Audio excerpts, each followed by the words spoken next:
Next up, to kick off our final three presentations is Marty Ochs, and he's going to talk about sales planning and forecasting. He's the founder of E3 Craft Strategies and the president of sales at Brew Pipeline. He consults craft brewers on growth strategies and core competencies, including sales, supply chain, key account operations, and marketing. And prior to striking out on his own, Marty built distribution networks and fields teams for Oscar Blues and Ninkasi Brewing. So take it away. Thanks, Chris. Thanks for being here. I've got a little bit of a sinus cold thing going on, so maybe I have to drink that. That made me so nervous. My hands are sweating. So the 90-second thing just drives me nuts. I thought that was a really good job, though. I've seen a few of those as well. This is a crash course. This is a high-velocity crash course. I'm going to try to go through this quickly, rewatch the email you're going to get in this, go through the notes then, and I'll try to take as many questions as I can afterwards or out in the hallways. Here's the thing. Thanks. So what's the purpose of your annual market plan? The 6 musts you have to have, projections, and how you get there, and then the budget impacts, which previously were brought up.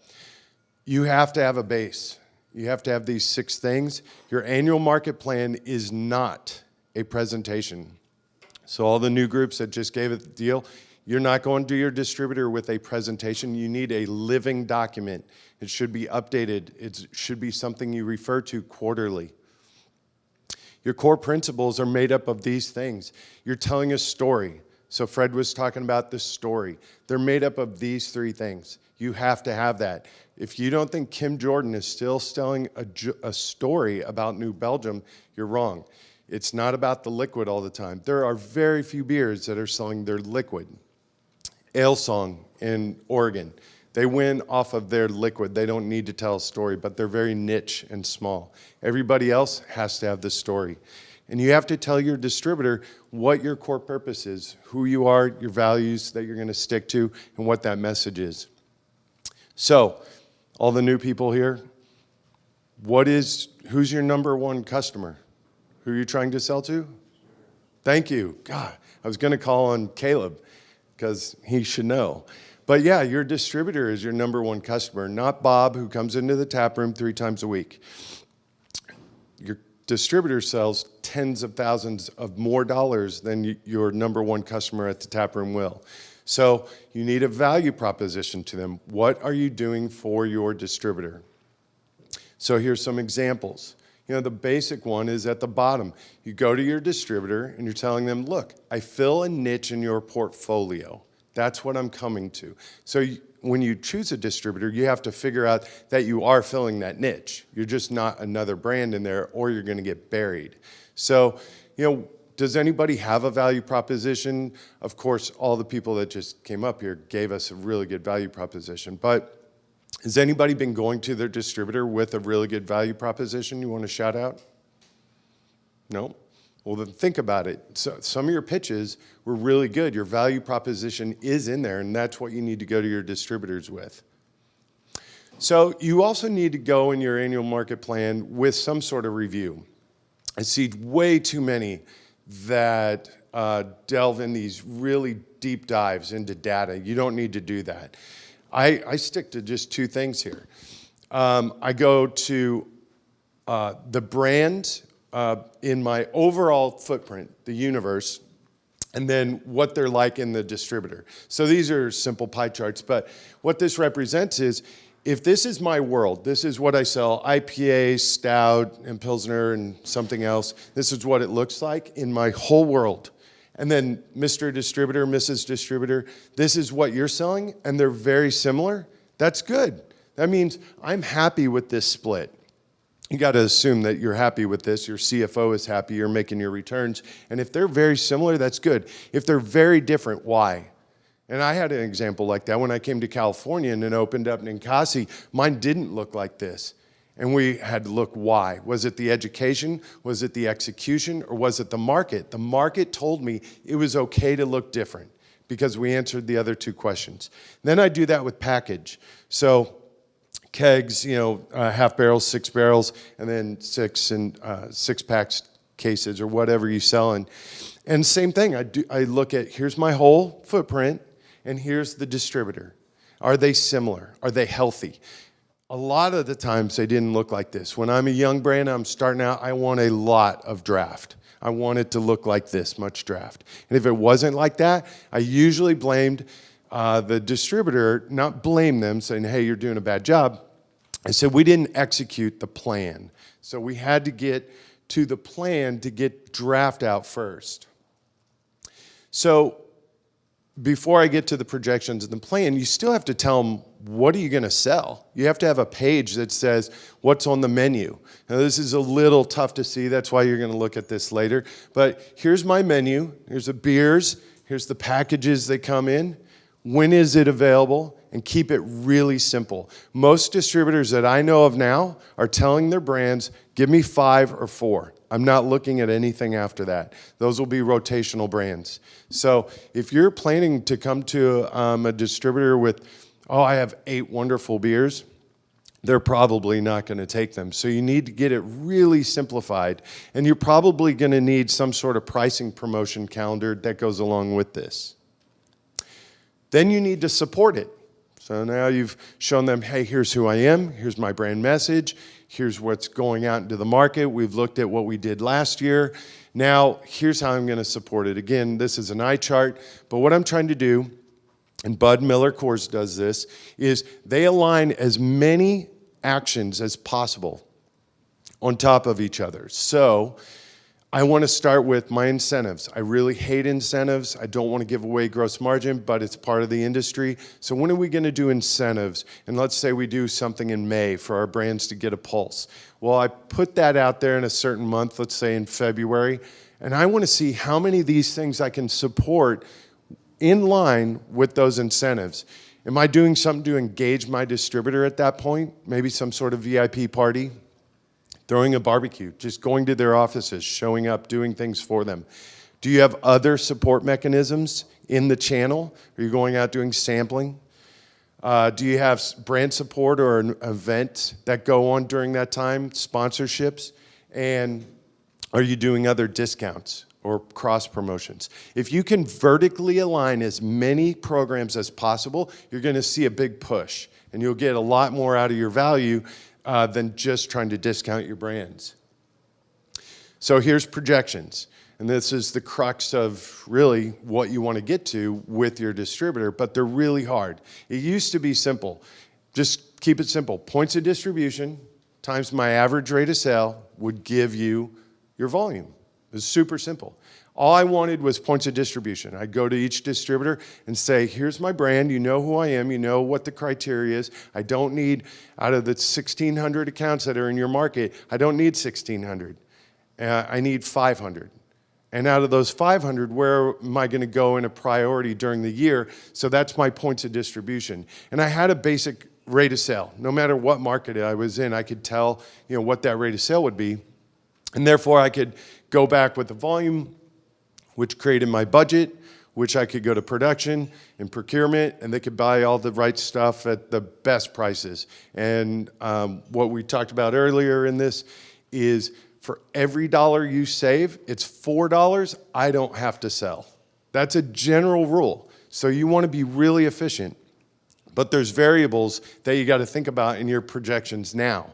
And that's points of distribution aren't the same. Nobody's static. Everything's rotational. So if you told me, hey, I'm going to give you 100 points of distribution over this quarter, it might be 100 points of distribution, but it's not static volume anymore. You might get 1 or 3 kegs in there, and then it's gone, but you still count that point of distribution. It's just not lasting week over week over week. So really what you want to do is focus on rate of sale. You want to get your rate of sale extremely high. And with VIP and other means, Armadillo, you can look at the data and prove that you're pumping up your rate of sale. And then you can flip it in your sales to your distributor and your retailers to say, look, do you have brands that are at this high rate of sale? Why would you take me off if I'm selling at this rate? So you really got to focus on that. That's a variable. Other variables are obvious, seasonality. In the Northeast, everything dies right now. Nobody's selling anything. But in the Pacific Northwest, where I live, you're raising. Everybody's drinking more. We have nothing else to do. You just go inside. There's a lot of other variables you have to think about. Now, this is the worst eye chart that I made, and this is the most simplified way to get a projection done. So I take my current points of distribution over a 90-day kind of average, and I look at that versus what was my previous year points of distribution. So let's say I wanted 25 here, but I'm currently at 90. So what am I going to do for Q1 of this year? So I need to see 100. I only want 10 more of this particular brand and package.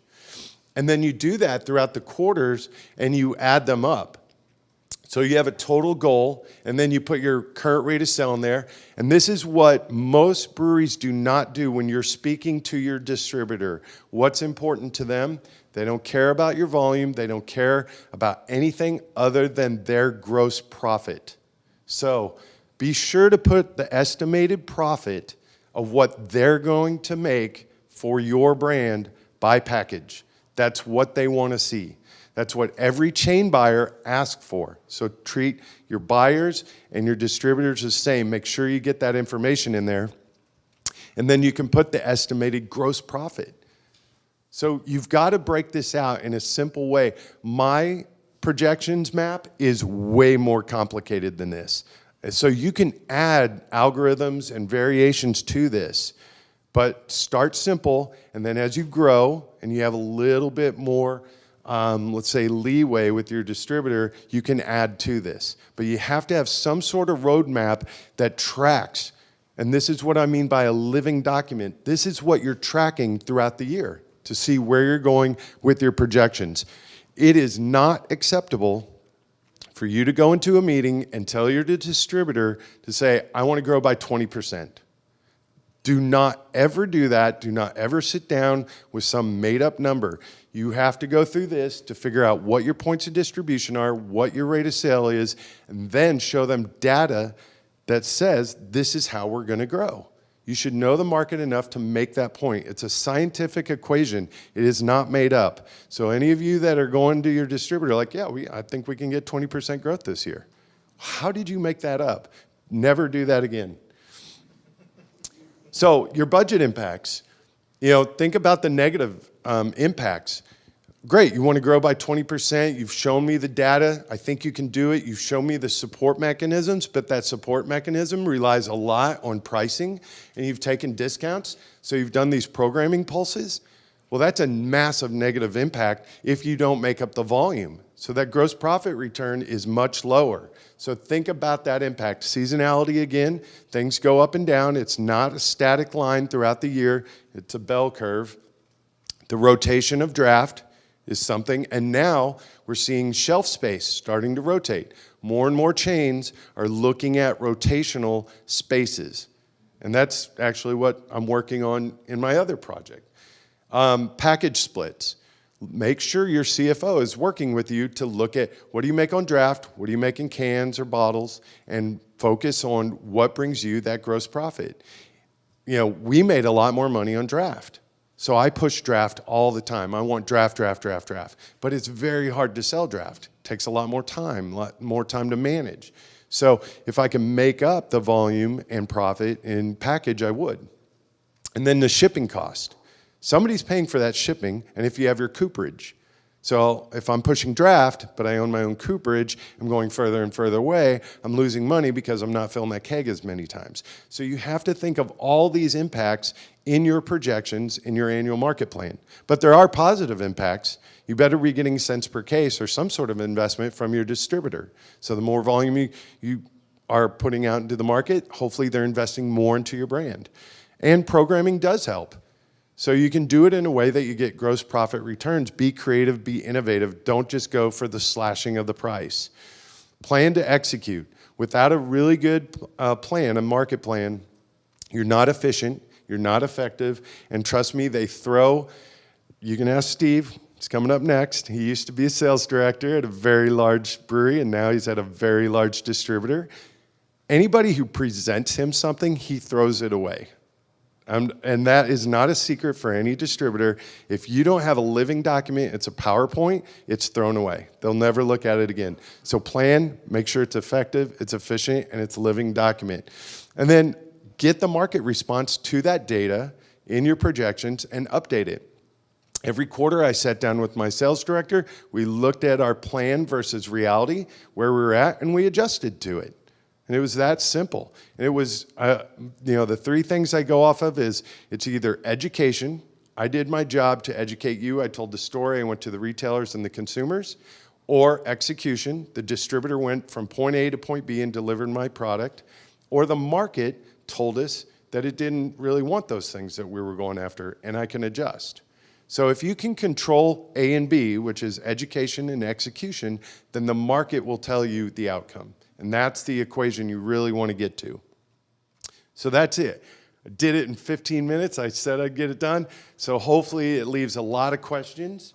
If not now, later. And we can catch up because I know we're starting to get behind on the day.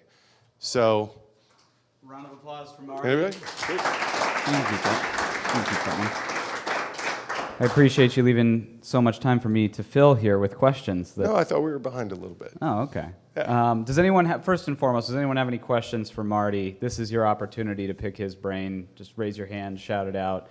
Right here. So as you know, because we're a little bit smaller, usually the craft, so when we roll into these larger distributors, do you have any strategies for getting attention? Is there anything that we can do, when we're competing against, regional breweries and bigger beer? So the question is about getting mind share inside of a larger wholesaler. Especially when you're new. There's two steps. One, a very cohesive plan that tells them what you're trying to do, who you are, and what success means to you will really help. If you're going in there saying, "Oh, I think I can be the next Sierra Nevada," and you can't prove it, you're not going to get anywhere. Live within a level of success that's attainable. And tell them how they're going to get there and what's in it for them. So you fit maybe 0.01% of their income. We'll tell them, why that's so beneficial for what they're doing. You're basically incremental dollars to where they're going. They love that word, incremental dollars, because you're an added case to the places they're already going. And you can piggyback on the success of their portfolio. Second thing is you won't have year-over-year data that will really help you. So ask them for a benchmark of brands that look like your brand and use them to go against. You don't need the names of those brands. You don't need their specific data. Just get a benchmark and say, hey, choose 5 brands, put us against there, and let's grow with them. So that's how I did it. We were small at one point, and I just had a very specific plan. I lived within what I thought was reason, and I used their benchmarks, and then I supported it. And we came through with what we said we were going to do, and that's our job. So you can't ask for more than you're willing to support in the plan. Yeah. One second, I just want to follow up. You mentioned the incremental cases. There's a lot of incremental cases out there now. How do you convince the distributor that your incremental cases that you're adding are better than the next guys? You don't have to be better. Incremental just means you're piggybacking on the same. So no one really matters. I don't think distributors, Steve can speak to this, I don't think distributors really care if you're better or worse as long as you're on the truck. If you continue to get on the truck to the same spot, you're incremental. They don't care who's better or worse. Now, when you start talking about placement and they're doing shelf designs, then it matters where you lie in that. But as long as you're on the truck, you're worth the time to get the plan through. Yeah. There was a question over here. Yeah, so we're with multiple distributors, and some distributors are very supportive, and we're doing great, we're hitting targets, others not so much. When you're with a big distributor, and you are a small company, what leverage do you have when you're in that situation if they didn't hit targets? And honestly, nothing. You don't have any leverage, but I knew that going into it, so my heart wasn't broken. I asked them first and foremost, what can I do for you? Before I got married to them, I asked why I should even be in their book. How are they going to support our plan to grow, even though it's very small, part of their revenue? And I knew what the expectations were. I knew how they operated. So if you're in relationships now that don't really work well, just go back to them, time and time again and ask, what can I do for you? Where do we live in your portfolio? And you might be that tiny slice of the pie, but be a really good tiny piece of that pie. And just make sure you shine in that you don't take more of their time. You give more value than you get, more or less. You just want the money, but give them the value, the extra value. Be on time, pay your bills, make sure you're out in the market. Go by and do little things for them. Get that distributor engagement. That's how you win them over. Don't get in the way, but help them do stuff. And that's all I did. Yeah. Question there. Marty, can you elaborate on the help that you can expect from a wholesaler in terms of the market that they serve, the number of accounts by channel, the size of those accounts, and what information you are supposed to help you with? You do that in your distributor selection. So the question is, what can you expect from your distributor in terms of execution? You have to define that in your selection process. So you have all those questions up front. What do you do with a small brand or a large brand, wherever you're at? How do you go to market? How do you pick the accounts and the channels that they go to? What are their support mechanisms within those channels? Have they broken out C-store to chain to on-premise, high on-premise, sport bar? In some of the big markets like Straub in Orange County, they have so many teams specific to channels and they have a team leader for every one of those channels. How do you have a communications tree that gets to each one of them? And do you have a product that even needs to get through all those channels? So you have to be very specific, know the distributor inside and out. Joth Ritchie, who used to be at Columbia, had always told us this. You have to know everyone at that distributor, everyone. If you don't know who's in accounts payable, accounts receivable, then how are you making them more efficient and adding value? The people you want to know are warehouse management, merchandisers, the printing group, to make sure the banners are correct, the art's there. So go through all that in your distribution selection process. Get to understand how you can add value for them to do their job easier, so your incremental cases make it on that truck. Yeah. That's a much longer discussion, actually, though. Maybe a whole nother 15 minutes. Yeah. Or more. Yeah. One of the questions that I had for you was, when you think about forecasting and you think about trying to capitalize on emerging trends, I had a comment from, actually I think it was Bold Rock Cider out in Virginia, and they said that they wish they would have made their rosé cider a year-round product, and they would have decided to make it a year-round product up front instead of a seasonal, because they missed so much sales opportunities by not doing that. How do you start to think through, any of these emerging trends, some of them which we saw in the Pitch Slam, and decide, this is maybe something that I want to experiment with versus make a seasonal versus place a big bet on? Like, how do you forecast for emerging trends? I think there's a lot of variables, and that all starts with procurement. If it's a brand that you can repeat quickly, then it's a lot easier to react to the market. So if you've created a disruptor brand, an innovative new brand, and it's taken off, Rosé Brut cider, and wow, this takes off, those raw ingredients are not that hard to get and replicate. But if you're making something that has limited raw ingredients, then it certainly limits you, and it goes in part of this projections and plan. And be happy with it, take the returns, and duplicate it as soon as you believe the market's ready for that again. And that's what I would say. It's just like the stock market. You create a buy and sell target, you're happy with your return, and duplicate it when the market's ready. Don't push it. So if you can replicate it quicker and the market's available for you, great. But there's always stories that fall outside of this generalization. Ruthless Rye was a great beer the first year it came out, and they felt like they missed all these sales. They could not meet demand. And in fact, this was during Brewbound in Boston when I was last there. And they couldn't meet the volume. The next year, it died. Yep. And they were stuck with tens of thousands of cases in each market. And they're like, oh no. So then they were going to cut the brand, and they cut it way back to like nothing. And they're like, and and it went back through the roof, and they couldn't meet demand. And then they had a gap between seasons. So I think you got to figure out a way to be flexible. Sierra Nevada is not as small of a ship as some of you are. So find a way to, I'd set your targets, be happy with them, and then find a way to be flexible if there's a demand, and get back into the market when you think the market's ready. Yeah, I mean, it sounds a lot like a tricky challenge trying to mitigate all that when you bring up the roofless rye example. Yeah, to me, I mean, it's a general answer, but it is planning. If you're not a year out, this year, or 2019 is done for most distributors. If you are not planned out through 2019 and going into execution mode, I think you're missing the boat. You cannot be planning the next month out or the next quarter. It's year. And then you make small incremental tweaks during the year in your execution, not your plan. So that's the difference between a young, emerging, flexible, small brewery or company and an established company, is the planning versus execution. So get your plans done, be a year out, execute to the quarter, and then I'd say by July, you should have your plan for 2020 pretty much in the books, ready to go to present before November 1st to your distributors. So, Well, there you have it. Round of applause for Marty. Cheers. Thank you.